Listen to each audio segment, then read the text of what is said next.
From the relentless heat of the Sahara to the bone-chilling cold of the Arctic, nature has crafted the ultimate survivalists.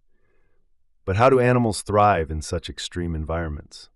Take the camel. Its humps store fat, not water, giving it energy to endure days without food. Meanwhile, the Arctic fox's thick fur changes color with the seasons, providing camouflage and warmth. And some species, like the wood frog, literally freeze solid in winter, only to thaw and hop away in spring. Survival in the wild isn't just about strength, it's about adaptation.